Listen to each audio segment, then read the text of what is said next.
Hello again. Good evening for everyone who is joining me, whether or not you're here directly in the webinar or if you're on YouTube as I am discussing this. This is a big topic, and I can't explain to you just how important it is to do this kind of research. So, what happens is that I look at the science, I think that there is a relevant connection. I then put together an idea for presentation, and then I have to build it. And in the process of building these scientific questions and these answers and dealing with these issues, you start to see patterns that you had not seen before. And so, in that sense, this is for me as much as of an insight into what is going on. And it's going to be a critical part of the research that we're doing with regards to some of the patterns that are existing across the world. I know a lot of people can sometimes ignore some of the chronic symptoms that exist around the pandemic. But what I'd advise you is that if you are not directly affected by brain fog, it's very likely that someone close to you is. And the only reason why they are not telling you is because they think that you're going to ignore it. And more than ever, a lot of people are struggling with this, and we need to find ways to try and help them to be able to overcome it.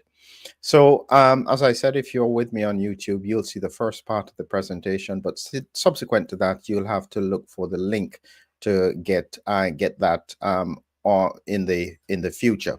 So let's get started with this important presentation, and I'll take you through some of the science.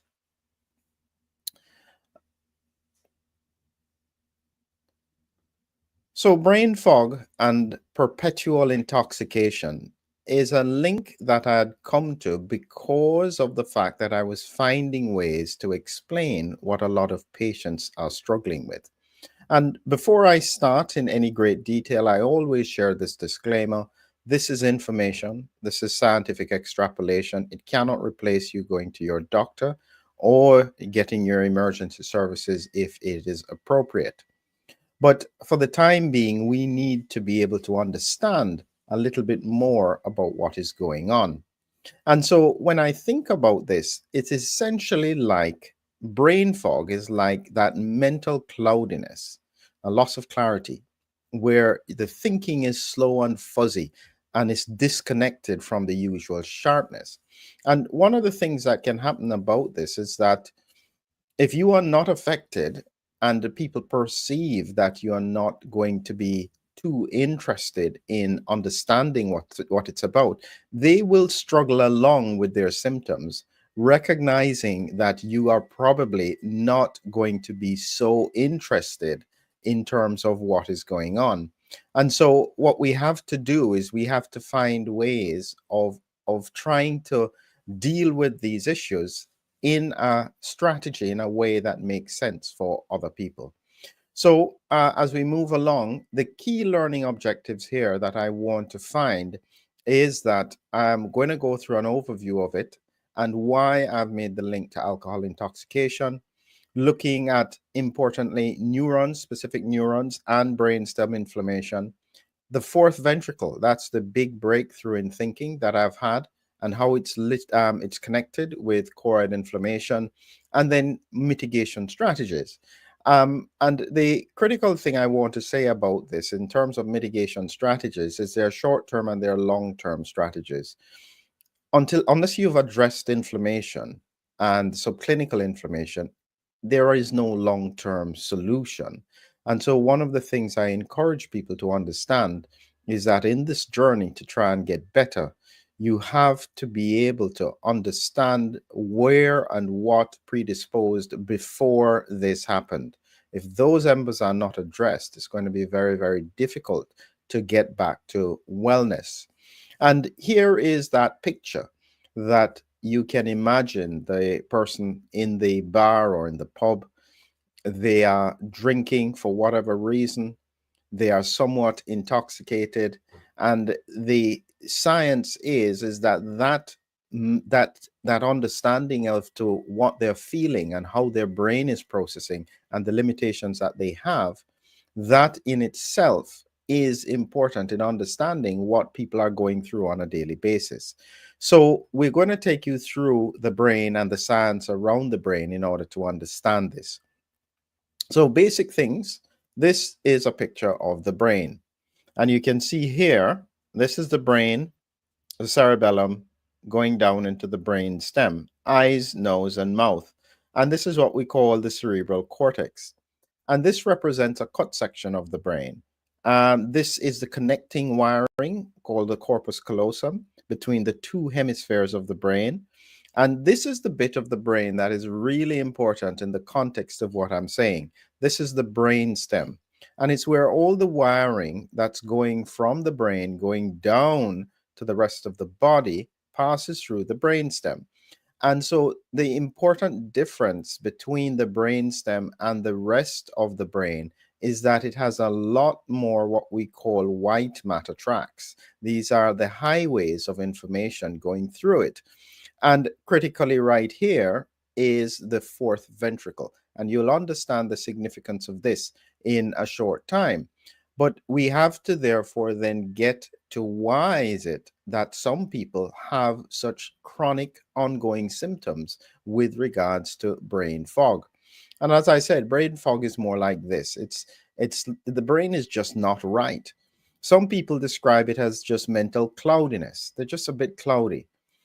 Other people, difficulty concentrating. If they're in a job that requires them to focus for long periods of time, they will just struggle to be able to do it. Their thinking is slower. They're making slower decisions. Sometimes, even when they're on the road, they're not as sharp and they know it. They can sense it. Other people may not see it, but they know what it's like. Memory issues, fatigue. And the critical point about all of this is that I am likening this to what could happen if somebody was under the influence of alcohol. And this is part of the reason why many people don't want to talk about it, because if they are having these things, sometimes people may question whether or not they are safe, whether if they're doing a driving job or if they're doing a job that has a lot of concentration where mistakes are an issue. They don't want to acknowledge it. And this is part of the reason why it has gone under the radar. Reference to the white matter in the brain. And this is just a picture with regards to an MRI of the brain. And what you can see is wherever it has this darker gray versus the lighter gray, the darker gray represent gray matter, nuclei, and you can see it all on the lining of the brain. And then the way how the gray matter is connected is by lots of wiring, and the wiring represents the white matter.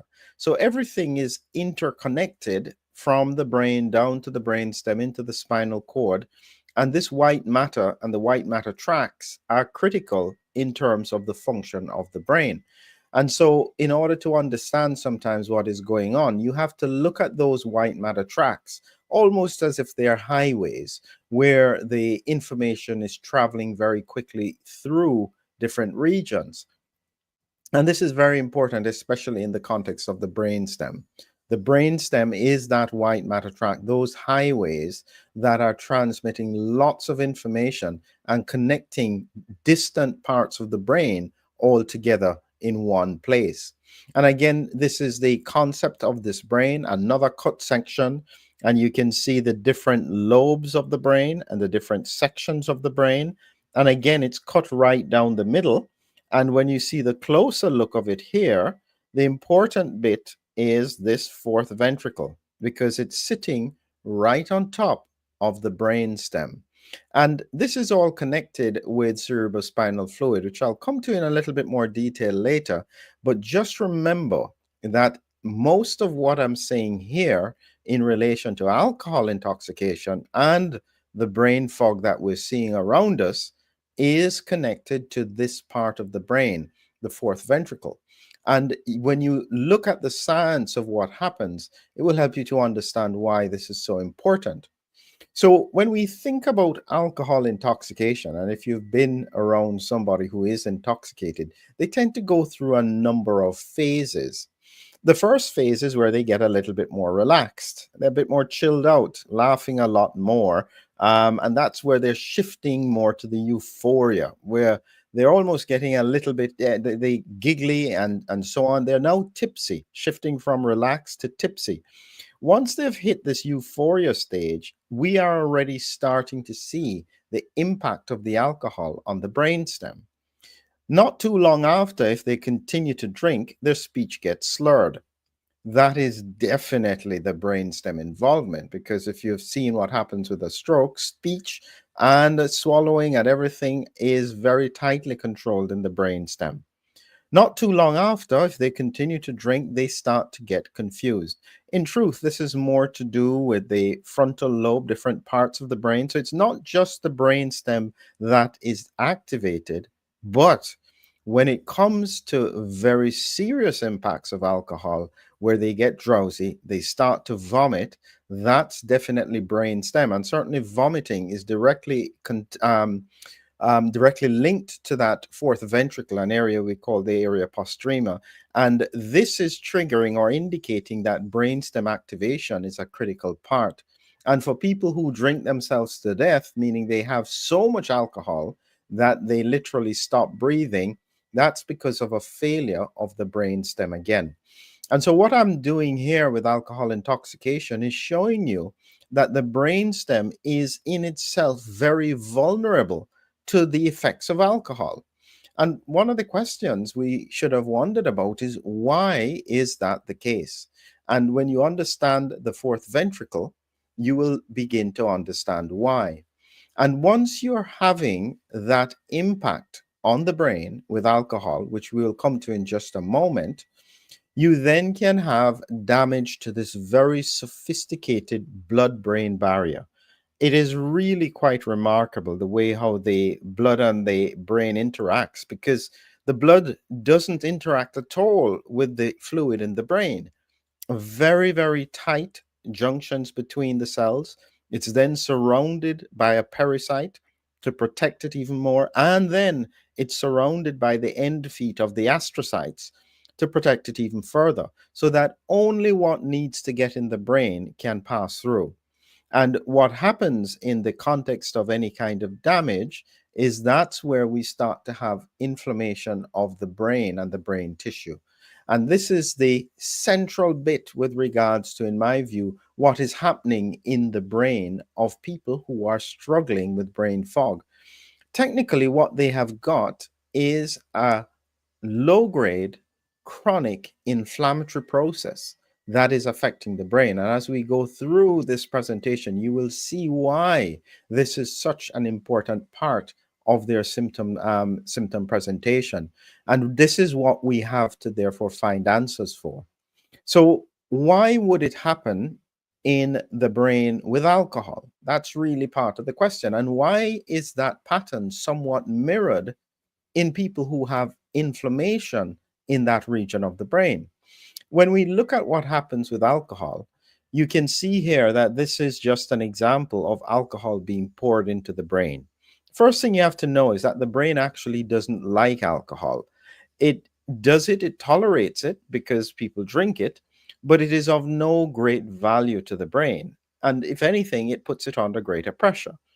And part of the reason why that happens is that the alcohol then has to be converted via an enzyme in the brain into acetaldehyde and then into acetate.